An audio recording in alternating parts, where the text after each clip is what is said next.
This is Ben with No Accent Callers here, and we have a great video today about cold calling. Most people think that cold calling is a number game, and that's where they're wrong. It's a game of psychology, framework, and tactical execution. And the reason why the 99% of wholesalers fail at it is because they're taught to be salespeople. They're given bloated rapport-building scripts that just trigger immediate sales resistance. And today, we're going to be throwing that playbook in the trash.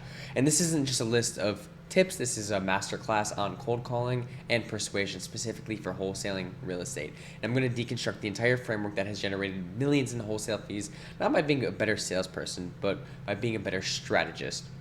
So the fundamental flaw in every popular cold calling script is that it immediately identifies you as a solicitor. The seller's brain instantly categorizes you, and your script is going to get you hung up. Our framework is designed to bypass this entire mechanism through a concept known as pattern interruption. This consists of two strategic questions. Question 1, hey, is this the owner of 123 Main Street? Let's analyze the mechanics here. This question is surgically precise. It's not, is John here? It's not, my name is blah, blah, blah. It's an impersonal, data-centric question that creates an immediate cognitive dissonance. The seller's internal script is expecting a sales pitch, but what they receive is a logistical query. Their brain is forced to pause in the process. Who is this? How do they have my address? Is this an official business? In this brief moment of confusion is where you seize control of the frame. They are now reacting to you, not their preconceived notion of a cold caller, and the inevitable response will be a hesitant yes.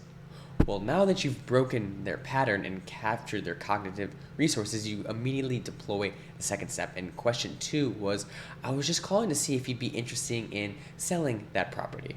So now within the first 10 seconds, we've accomplished two things. One, confirming that this is the decision maker and confirming that they actually own the home. And 2, qualifying to see intent. 100% of your closed deals will come from owners who are interested in selling, not people who are not interested. And this framework is designed to filter out the other 98% with maximum efficiency, giving you the highest possible ROI on your time. And our job here is to not be a conversationalist. We are a prospector. Our job is to sift gold, not to chat with every single rock that we find. You guys are probably thinking to yourself, this is really, really simple. This is nothing so complex, and that's the whole entire point. This is not rocket science. There is a proven process in place. It's our job to fill in the blanks. So once we get, is this the homeowner? Once they get, they want to sell, it's very basic on the next things. Asking price, timeline, motivation, condition of the property. Most people make the mistake that when they cold call, they're only looking for people who are ready to sell their house right now. Guess what?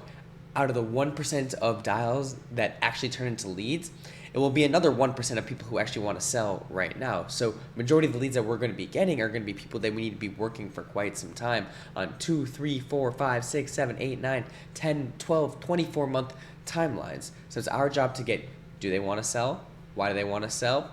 Is this their property? And all of the other things, and continue to follow up with them for time until they sell their home.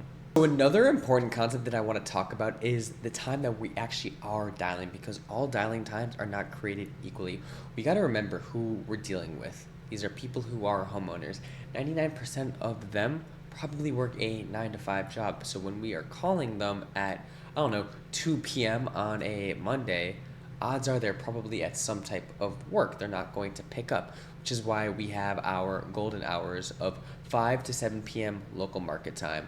Why to 5 to 7 p.m. local market time? Well, guess what? That's when people are off of work. That's when we call them. We typically see around a 60 to 70% higher chance of pickup rate. We typically see around 65% of our leads come within that window. So we want to make sure that's when we are making the amount of dials. And we're not calling them at 9, 10 p.m. Why? It's disrespectful to the prospect. It's also not compliant with telemarketing rules. But most importantly, that 5 to 7 p.m. is before they are winding down. They're probably eating dinner. They could be on their commute back home from their work. This is the best time to be calling them. Inevitably, when we are cold calling people, we are going to be getting objections. And I like to view objections as questions. And the most important thing is to deflect and to pivot.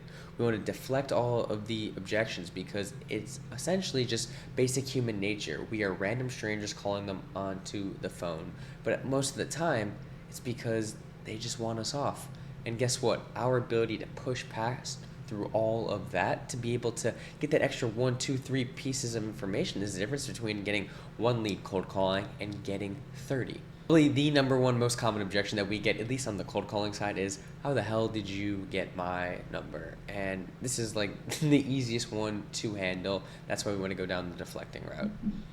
The next objection that we get is, what is your offer? And this is going to happen a lot, especially for people who have some inkling of motivation to sell. Obviously, we are not giving an offer, but the most important thing that we want to do is reclaim the frame by using an analogy to expose the absurdity of their request. And my personal favorite is the car one. Would you ever buy a car without test driving it? Because when we go through our reframes, essentially they have a specific way of thinking, and if we just say, no, I'm not going to give you a number right now, they're not going to have an understanding or reasoning why. But when we use stories, when we use reframes, it's essentially just showing them what we want them to know. And then another common one that we get is, who are you? And my favorite way to go about it is, yeah, we are local buyers in the area. We do not want to say we are wholesalers. We do not want to say that we are listing agents too, because that violates the TCPA. We just want to say, hey, are you looking to sell your home? Hey, who are you? Yeah, we buy in the area. We are investors. At the end of the day, it is really, really simple. It's not rocket science, but a lot of people actually have failed cold calling campaigns because they don't have the technical side dialed in. If you're making 50 dials a day, doing any of what I just told you is not going to work because you don't have the volume. But if you're making 2, 3, 4, 10,000 dials a day, that's where you're able to do it, because cold calling is just prospecting. What is prospecting? We are just finding the people who are interested. We're not finding people who are ready to sell tomorrow. There is a small amount of people in the whole entire country who, when we call, are going to be ready to sell tomorrow. And if we had magical pits to do that through cold calling, we would all be the richest people in the world. But being able to do all of this, train up your VAs at scale, make the dials, have good data, that's what it takes. And you're able to rinse, repeat, go into whatever market that you want and absolutely dominate it.